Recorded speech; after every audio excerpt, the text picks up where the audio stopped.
You are listening to the Horse Radio Network, part of the Equine Network family. Welcome to the Dressage Today podcast's Training Buzz.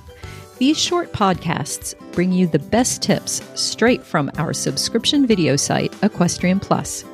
To get full access to over 5,000 videos, go to equestrianplus.com and enter DT Podcast to get 15% off your first month's subscription. Now listen in on this week's buzz and enjoy the ride. On today's Training Buzz, we hear from Hilda Gurney, Olympic dressage team bronze medalist, international judge, trainer, instructor, and breeder. In this clip, she talks about how to execute the half-halt, as well as how to use the half-halt to gain lightness in the bridle and rebalance the horse. Okay, Kim, we're going to discuss half-halts. And he's just second level, but second level already we need to half-halt in order to do the simple changes. And also to prepare the horse for the 10-meter circles in canter and prepare him for the circles and travers shoulder in trot. So we very much need a half-halt. Now, the purpose of a half-halt is to balance the horse and keep the horse's attention on us by having him step a little more under his body with his hind legs for a moment.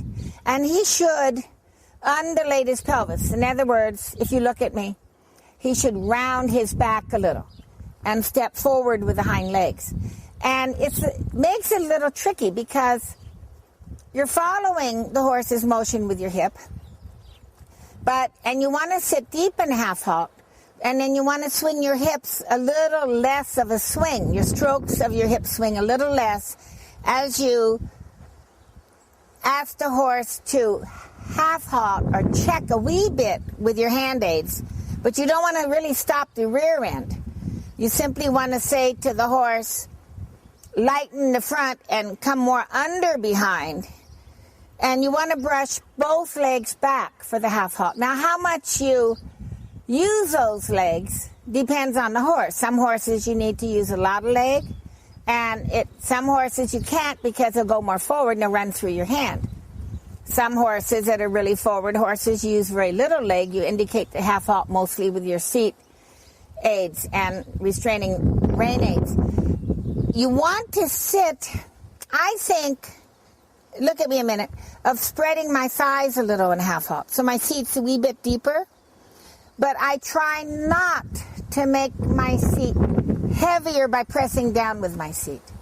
Because if I push down with my seat like that, may make the horse, and usually does, brace their back.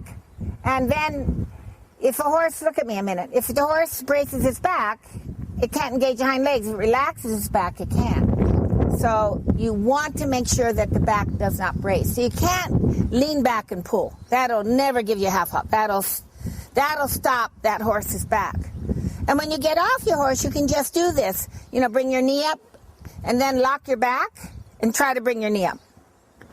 And you'll see, if you lock the back, hollow the back, that how much engagement, the flexibility of the hind legs, yours, nevertheless the horse's, that you lose. So it's very important not to lean back and pull on the reins. In the half-halt, and you can free walk, the horses tend, give them a pat, to slow down behind and lose activity. So by thinking quicker behind, you tend to keep the same activity level and the same tempo. So it's a sort of a mind trick to have you not go slower.